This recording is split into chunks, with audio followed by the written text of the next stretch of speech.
ঈদের দ্বিতীয় দিনও ঢাকা ছাড়ছেন বিপুল সংখ্যক মানুষ। মহাখালী বাস টার্মিনাল ও লঞ্চে যাত্রীদের ভিড় চোখে পড়ার মতো।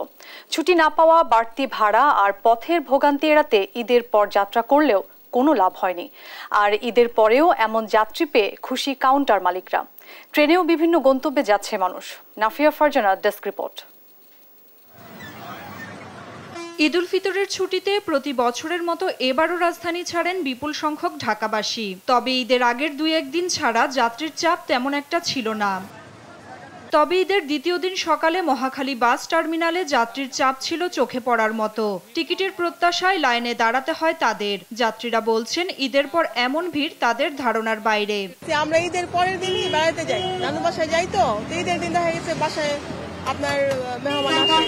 ঈদের পরে যাচ্ছি যে একটু ভিড় কম হবে মনে করে, এর জন্য যে ঈদের পরে যে এই রকমের ভিড় হবে তা তো আর বুঝতে পারি না, তাহলে তো ঈদের আগেই কষ্ট করে যাইতাম। ঈদের আগে টিকিটের দাম বেশি হওয়ায় কেউ কেউ পরে রওনা করেন। তবে চাহিদার কারণে তাদের কাছ থেকে এখনো বাড়তি ভাড়া নেওয়া হচ্ছে বলে অভিযোগ যাত্রীদের।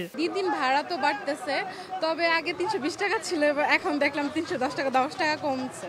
সীমিত বাড়তি, অতটাও বাড়তি না, আর খুব স্ট্রাগল করতে হয়েছে টিকিট নিতে। এদিকে ঈদের পরও ঘরমুখো যাত্রীর এমন চাপে খুশি বাস কর্মীরা। আলহামদুলিল্লাহ, সকাল থেকে ফার্স্ট ট্রিপ থেকে এখন পর্যন্ত আলহামদুলিল্লাহ খুব ভালো যাত্রী। এদিকে ঈদের দ্বিতীয় দিনের সদরঘাট থেকে চাঁদপুর ও ভোলার ইলিশার লঞ্চেও ছিল ভিড়। অতিরিক্ত যাত্রী নিয়ে টার্মিনাল ছেড়ে যাচ্ছে লঞ্চগুলো। তবে ভোগান্তি এড়াতেই অনেকে ঈদের দ্বিতীয় দিনকে বেছে নেন। তারা বলছেন, ঈদের পর এত বেশি ভিড় আগে কখনো দেখেননি। নিজ বাড়িতে ফেরার পাশাপাশি আত্মীয়র বাড়িতেও যাচ্ছেন তারা।